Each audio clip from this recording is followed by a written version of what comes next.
The handcuffs hit the table first, the sound of metal on white linen. In a hotel dining room where no one had been loud until that moment. Every fork stopped moving.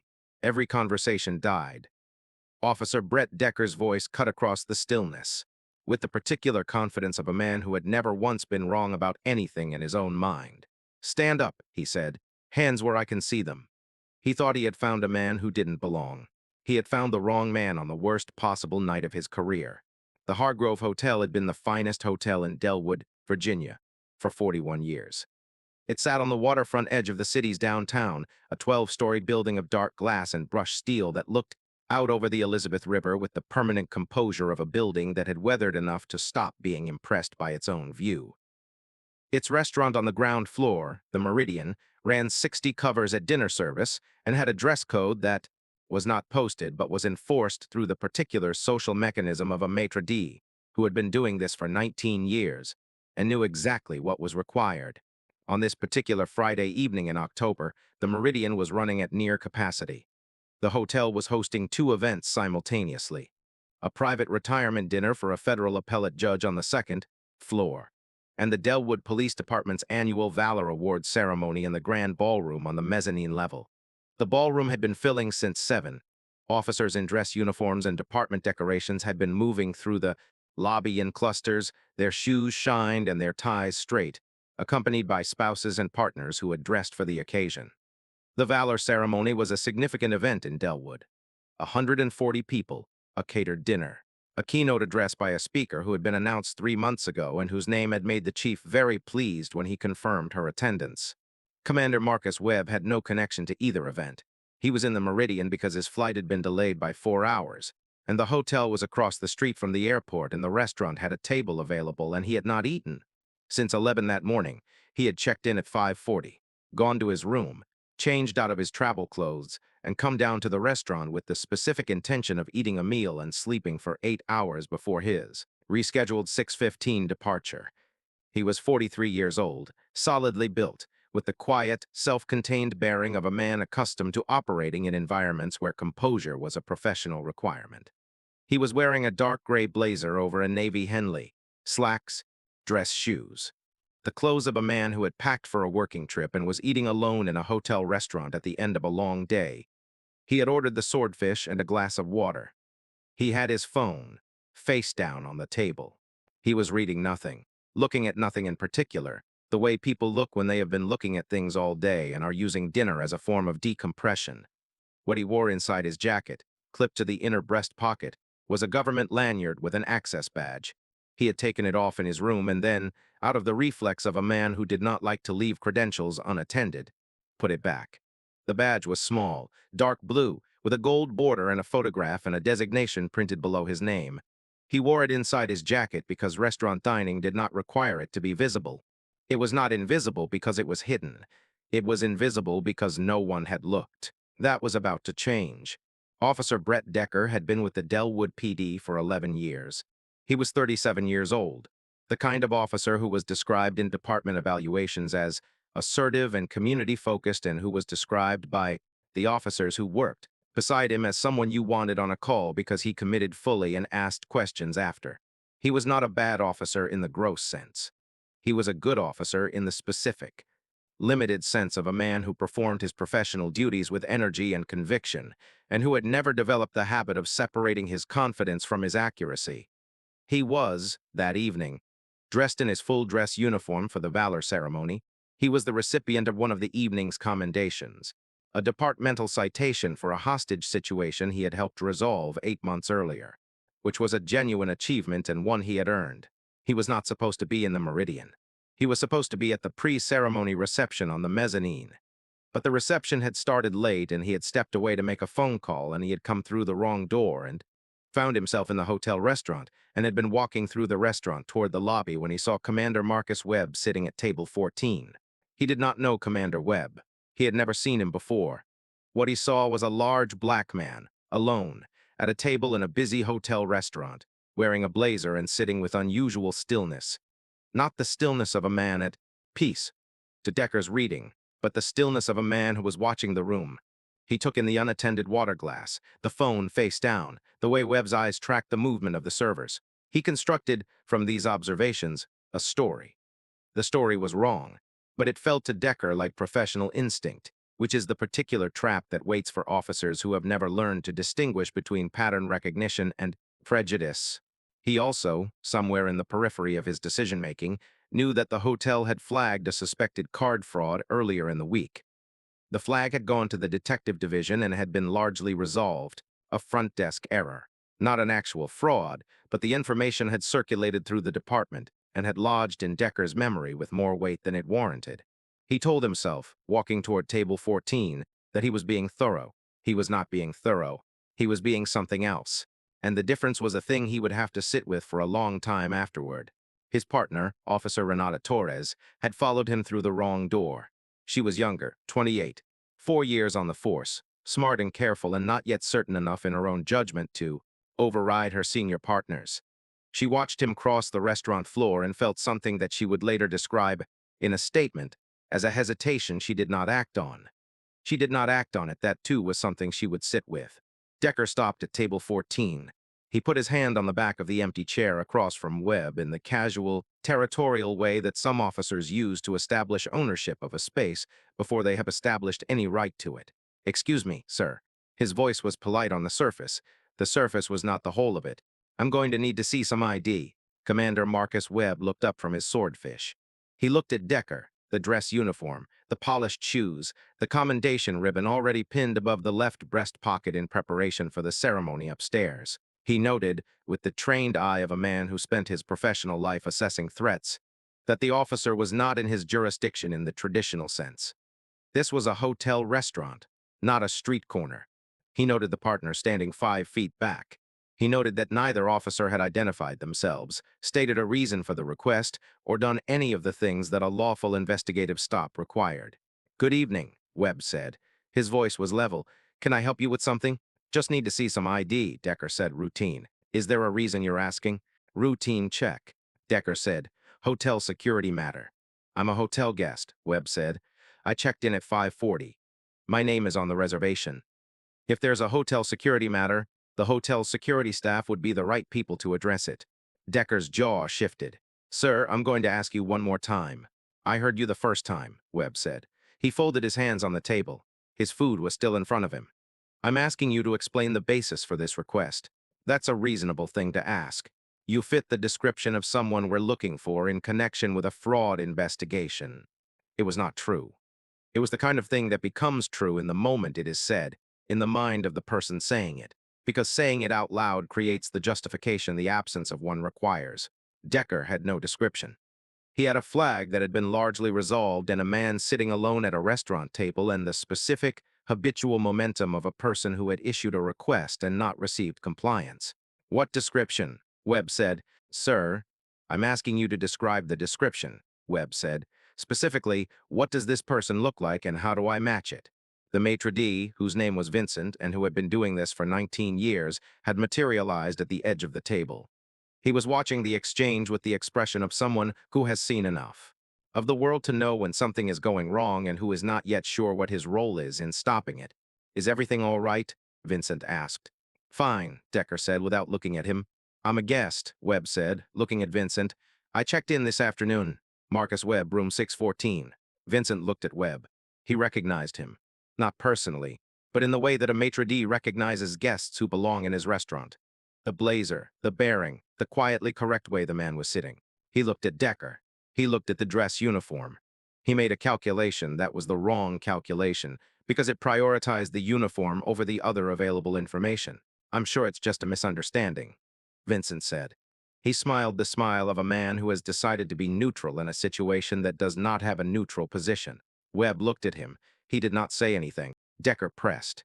He said there were reports of a man matching Webb's description attempting to access private event space on the mezzanine level. This was also not true.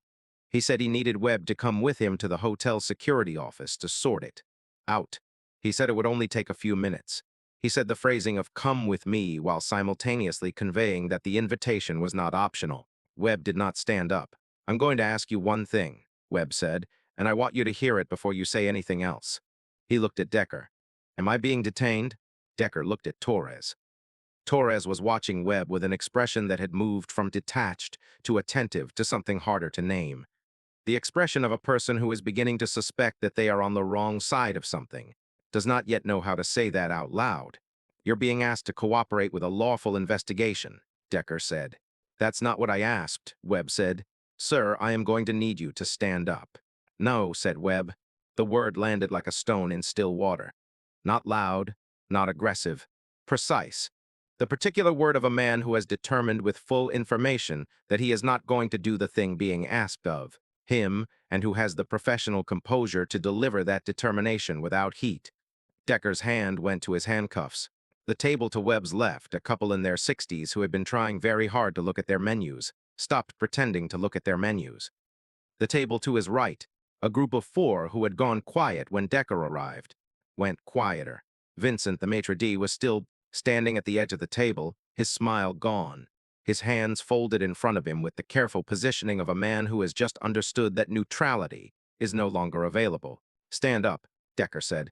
You're being detained for failure to cooperate with a lawful investigation. Webb looked at him for a long moment.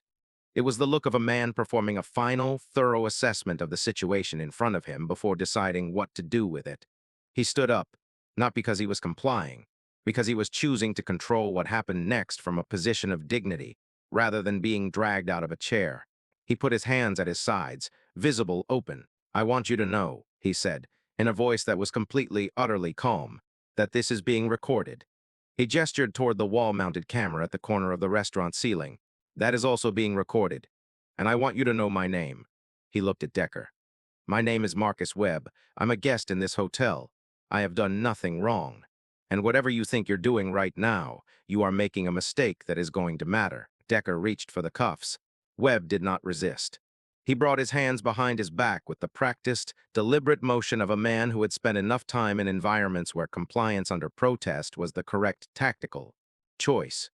The metal clicked. The sound traveled across the silent restaurant like a dropped key in a quiet room. Every person in the Meridian was watching.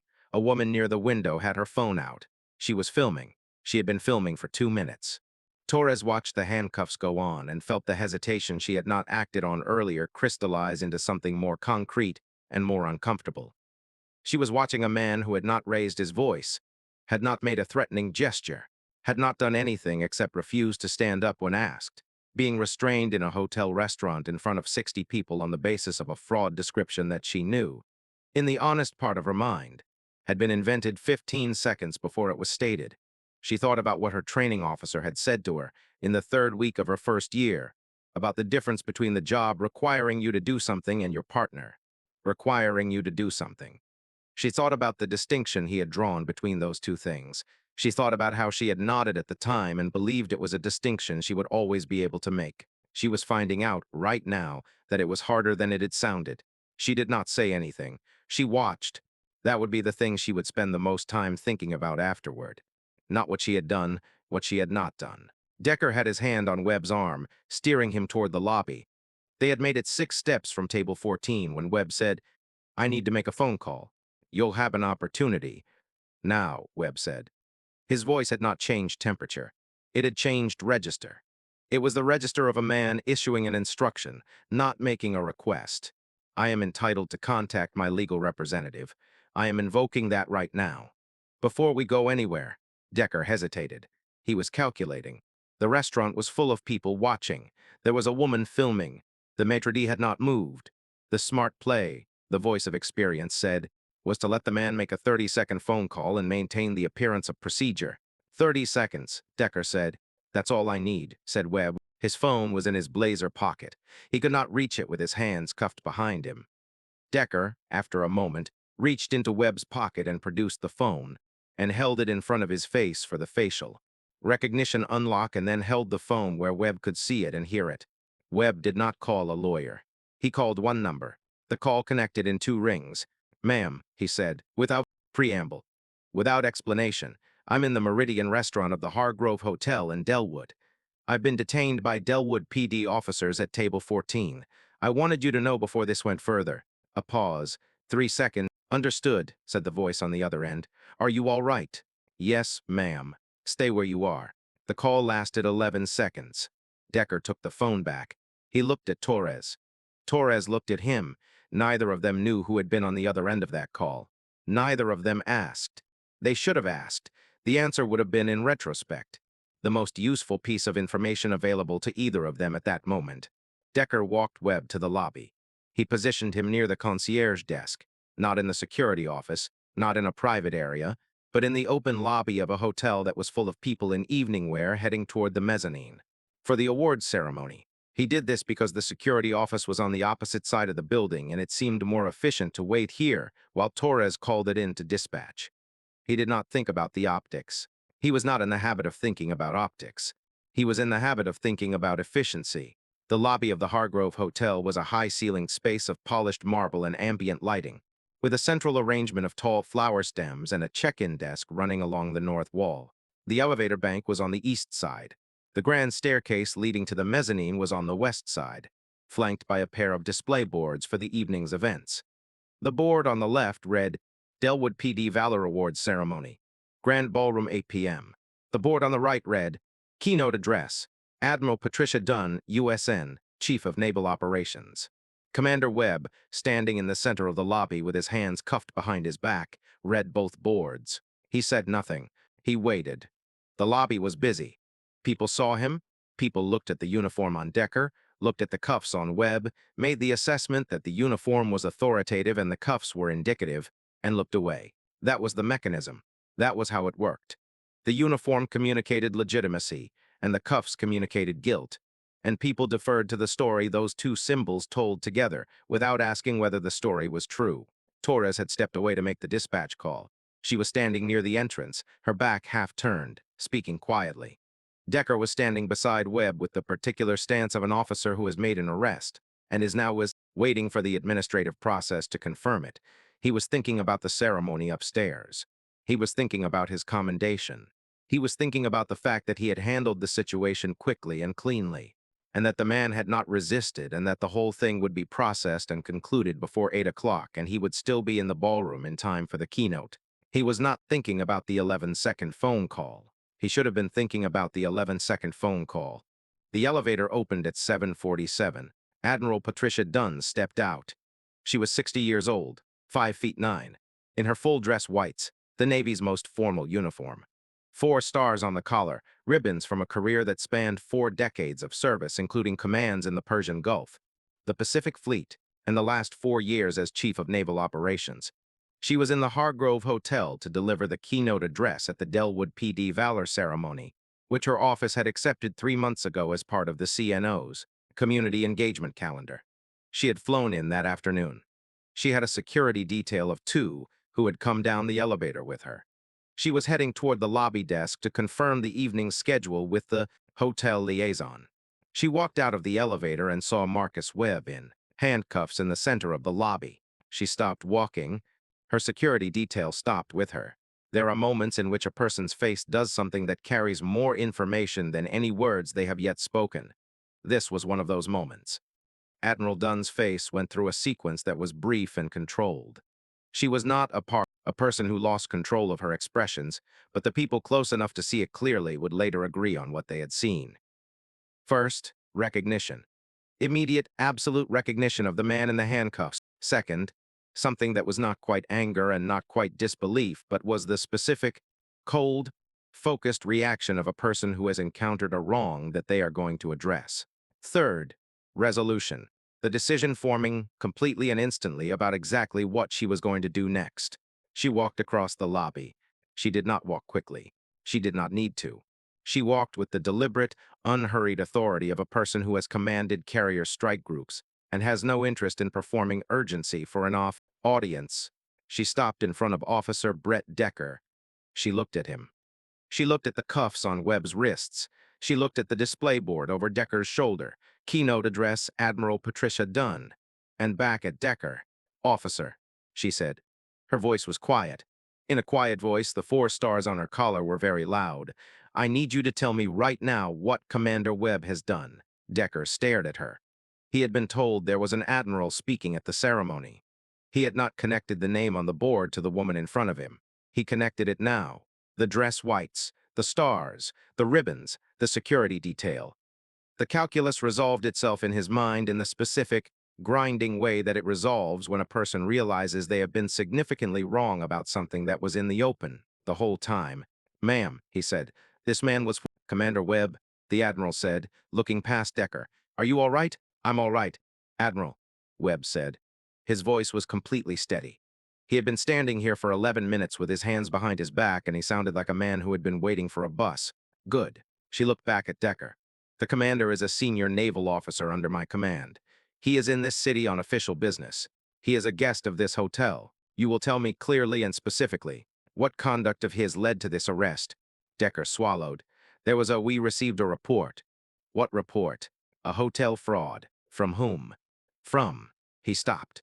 He was realizing in real time, in front of a four-star admiral and her security detail and 60 people in the lobby of the Hargrove Hotel, that the report he was describing did not exist in the form he had implied it existed. He had a fragment. He had a resolved flag from earlier in the week. He had the story he had told himself crossing the restaurant floor. He did not have a report. "Officer," Admiral Dunn said. The quiet in her voice had changed quality. It was no longer simply level. It had the quality of a very still body of water over something that had depth. "I asked you a direct question. What specific report led you to detain this man?" The lobby was completely silent. 60 people in evening wear, many of them Delwood PD officers who had come for the ceremony upstairs, were watching an admiral in dress whites ask a uniformed officer to explain himself in the lobby of the hotel where the commendation ceremony was scheduled to begin in 13 minutes. Dekker did not have an answer. He had a uniform and a badge, and 11 years of experience and a genuine commendation for something real he had done 8 months ago. And none of that was helping him right now. He looked at Torres, who was standing 4 feet away, who had come back from the dispatch call in time to see the Admiral step off the elevator, and who was looking at her shoes. "Remove the handcuffs," Admiral Dunn said. It was not a question. It was not a request. It was the kind of instruction that comes from decades of having instructions followed, stated with the complete absence of the qualifiers that people use when they are uncertain whether they will be obeyed. Dekker reached for his key. His hands were not steady. He unlocked the cuffs. They came off. Commander Webb brought his hands forward and held them for a moment at his sides, opening and closing his fingers the way people do when blood flow returns. The Admiral looked at his wrists. She did not say what she was thinking when she looked at his wrists. She did not need to. "Thank you for calling me," she said to him. "You asked me to," he said. It was a simple exchange. It meant a great deal more than it sounded like it meant. Everyone watching could tell this, even without the context.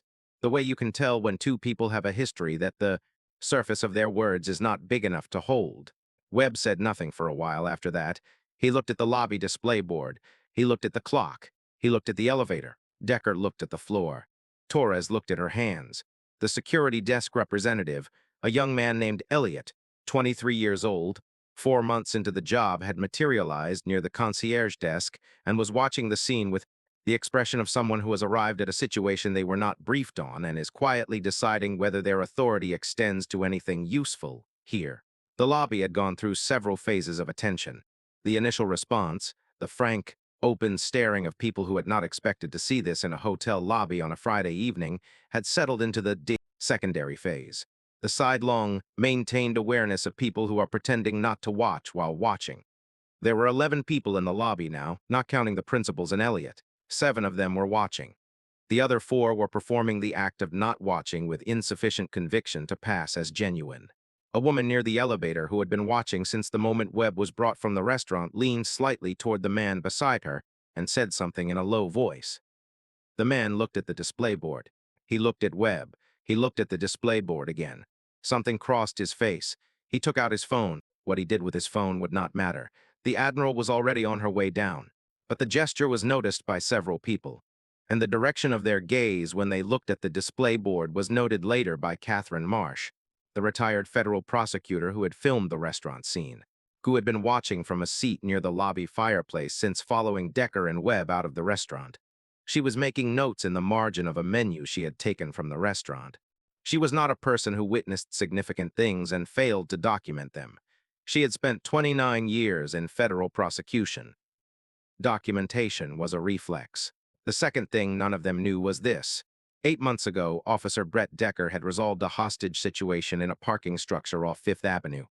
He had talked a man down from a ledge, not a literal ledge, but the specific metaphorical ledge of a domestic crisis that had escalated into a weapons standoff. He had done it well. He had done it with patience and skill and genuine human presence, the best version of what he was capable of being in a high-pressure situation. That was the commendation. The citation read, "For demonstrated excellence in crisis, de-escalation, and community-centered policing." The chief had signed it. The department had been proud. What the commendation did not know, and what Dekker did not know, was that the man he had talked off the ledge was named Darnell Webb. Darnell Webb was 40 years old and had been going through a crisis of the specific kind that happens when a year of financial stress and personal loss converges on a Tuesday afternoon in a parking structure. He had been in a bad place. Dekker had found him in that bad place and had stayed with him for 45 minutes and had brought him out of it. Darnell Webb was Commander Marcus Webb's younger brother. Marcus Webb had not connected Officer Dekker's name to his brother's story when he heard it in the lobby. He had not been told the officer's name at the time. Darnell had told him about the experience, about the cop who sat with him for 45 minutes and didn't leave, and didn't call it in until Darnell had agreed to get in the car, but had not given him a name. Marcus had been deployed when it happened. He had heard about it afterward, in the specific abbreviated version that families tell each other when the crisis has passed, and the main point is that it is over. He had not connected Officer Brett Dekker to that story until Admiral Dunn asked for Dekker's badge number, and Torres, who had been silent for the past 11 minutes, said it quietly, and Webb heard it, and something shifted in his face. He looked at Dekker. Dekker was looking at the floor. 8:47, Webb said. Dekker looked up. 8 months ago, Webb said, parking structure off Fifth Avenue. He watched Dekker's face. You sat with my brother for 45 minutes. The lobby was silent. Dekker stared at him. He put together, in real time, in front of everyone, what Webb had just told him. He put together the name and the brother and the parking structure and the 45 minutes, and where he was standing right now, and the handcuffs in his hand, and the Admiral beside him, and the commendation upstairs on a table with his name on a placard next to the podium where she was supposed to be, standing. He put it together and it hit him the way things hit you when you understand them completely and at once. His eyes went wet. He was not a man who cried easily. He was not crying now. But something in his face opened up in a way that faces open when a person encounters the specific, the terrible irony of their own worst self confronting their own best self in the same moment and understanding that both are real. Admiral Dunn had been watching this exchange. She said nothing. She let it happen. She was a person who understood the weight of a moment and did not interrupt the weight when the weight was doing necessary. She looked at Dekker for a long time after the exchange was finished. Officer Dekker, she said. Her voice was different now. Not warmer, exactly more complete, the way a voice sounds when it is carrying more than one thing at once. What you did 8 months ago was genuine. It is in the record and it matters. She paused. What you did tonight is also genuine. It is also in the record, and it also matters. She let that sit. The question that you are going to have to answer for yourself, for your department, and for the record is how both of those things can be true about the same person, and what you intend to do with that answer. She turned to her security detail. She straightened her jacket. She looked at Webb. I'll see you in the morning, she said. Get some rest. Yes, ma'am, he said. She walked toward the grand staircase. She went upstairs to deliver her keynote address. The Delwood PD's Internal Affairs Review began the following Monday. By then, the video from the restaurant shot by the woman at the window table, a retired federal prosecutor named Catherine Marsh, who had been dining alone and had understood, in the first 30 seconds, exactly what she was watching, had been viewed 400,000 times. The video was 42 seconds long. It showed Dekker's approach, the exchange at the table, the handcuffs, and Webb's departure from the restaurant. It did not capture audio. Clearly, it did not need to. What was visible was sufficient. The review was assigned to Captain Maria Okonkwo, who had joined the department 8 years ago from the State Attorney General's office, and who had a reputation for reviews that were complete and that were not shaped by the preferred outcome. She pulled the restaurant footage from the hotel's security system, which captured the full interaction with audio. She pulled Dekker's incident report, filed at 11:15 that evening after the ceremony, which described the stop as a response to suspicious behavior consistent with ongoing fraud investigation, and noted that the subject had been released upon verification of identity by a credible third party. She pulled Torres's statement, filed the following morning, which was 3 paragraphs long and which stated, with the specific careful honesty of a person who has decided not to add another wrong to the record, Officer Dekker's stated basis for the stop was not supported by any documented report or active investigation at the time of the stop. The basis was represented verbally to the subject as a fraud description, which was not accurate. I did not intervene. I should have intervened. Torres came to Okonkwo's office on Wednesday and gave a full account. She did not soften it. She did not editorialize. She described what she had seen, what she had thought, what she had not done, and why she had not done it. She said that she had been deferring to her senior partner, and that her senior partner had been wrong, and that deference to seniority was not a legitimate reason to let a wrong continue. She said this with the expression of a person who had spent 4 days being honest with herself about something uncomfortable, and was now being honest about it on the record. Okonkwo listened. She wrote it down. "What did you feel?" Okonkwo asked, when the Admiral walked off the elevator. Torres thought about it. "Relief," she said, and then shame that relief was my first feeling, because it shouldn't have taken a 4-star Admiral to make it stop. It should have taken me. Okonkwo wrote that down too. Dekker cooperated with the review. He did not claim that his actions had been correct. He did not file a union grievance, though the union offered one. He said to Okonkwo, in his formal interview, that he had acted on an assumption and had built a justification for it after the fact and had used the authority of his uniform to make that justification feel like procedure. He said he had been doing this in smaller ways throughout his career and had not understood it was a pattern until he stood in the lobby of the Hargrove Hotel and understood all at once what the pattern had built. He said, "I've been a good cop when it was hard and cost something, and I've been a bad cop when it was easy and cost nothing. And I think I had convinced myself those two things were separate. They're not separate, they're the same person." Okonkwo looked at him. She said, "That's the most self-aware thing anyone has said to me in 11 years of doing this job." She paused. "It doesn't change the finding, but it matters for what comes next. The finding was a formal, sustained misconduct determination, conduct unbecoming, false representation to a detainee, and unlawful detention. The commendation from the valor ceremony was not rescinded. It had been awarded for something real, but it was noted in the misconduct record, alongside the finding, a juxtaposition that Dekker found more clarifying than any punishment. He was suspended for 45 days without pay and returned to duty under a 12-month supervision requirement. He was required to complete a comprehensive bias in policing curriculum developed by the State Attorney General's office, not as a box-checking exercise, but as a substantive engagement, with written reflection components that were reviewed by a panel. It was not a light outcome. It was not as heavy as the wrong had been. Nothing is ever exactly as heavy as the wrong has been. The scale never balances precisely. What it can do is point in the right direction. Commander Marcus Webb filed a formal complaint with the Department of Justice Civil Rights Division 10 days after the incident. He was asked by the DOJ investigator whether he wanted to pursue a civil action. He said no. He said he wanted 3 things. He wanted the incident in the record, the full record, not a departmental summary, but the federal civil rights record that would be accessible to future investigators examining the department's complaint. History.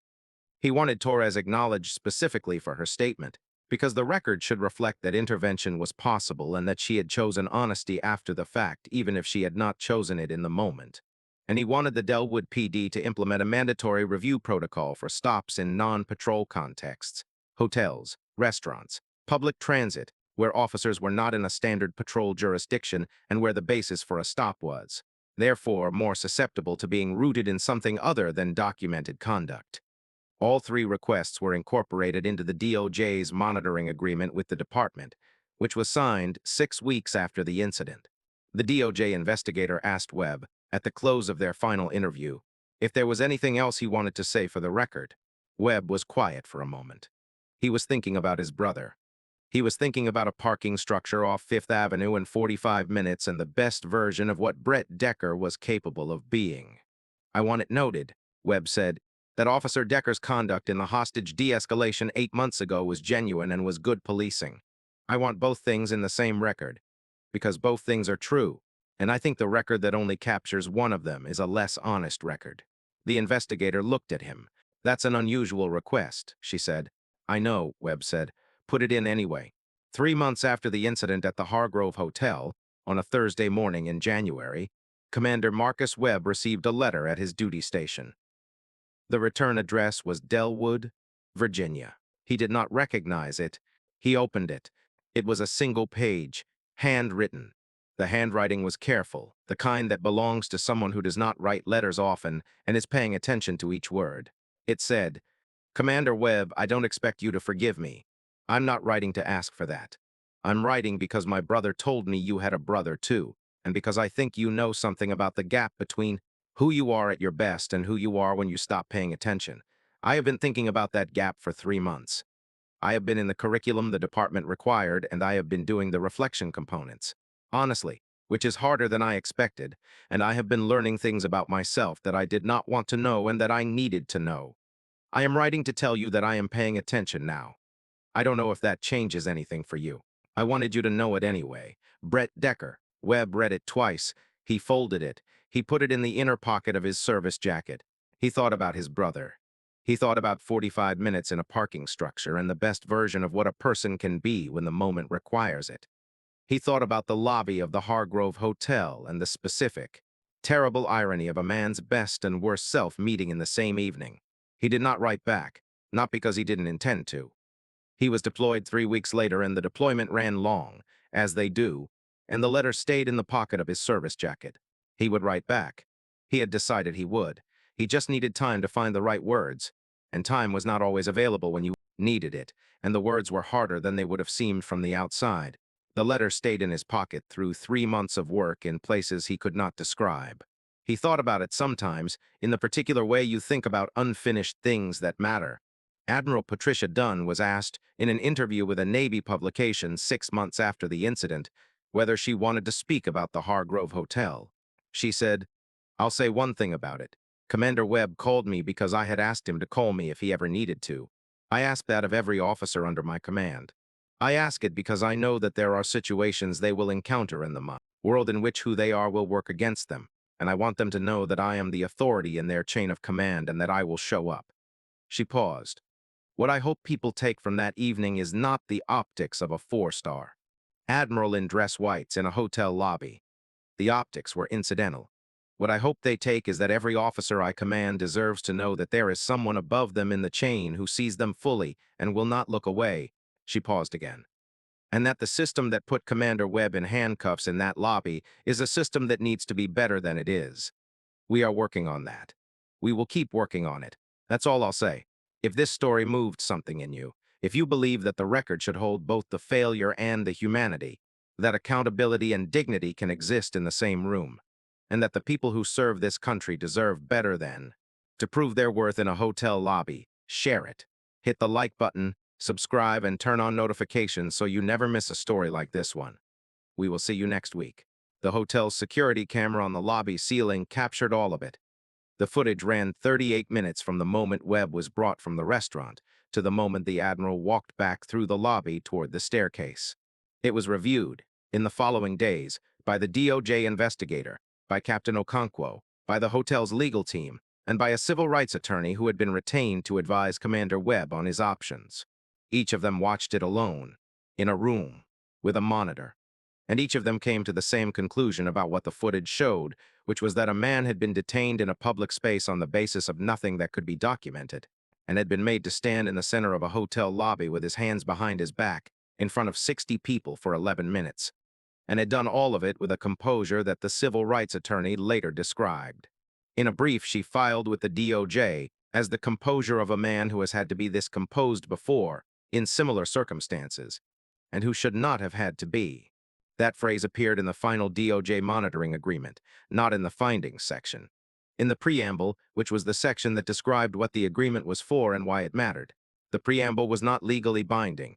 It was the part of the document that said, as plainly as a legal document could say anything, "Here is what happened, and here is why it was wrong, and here is what we are asking you to become."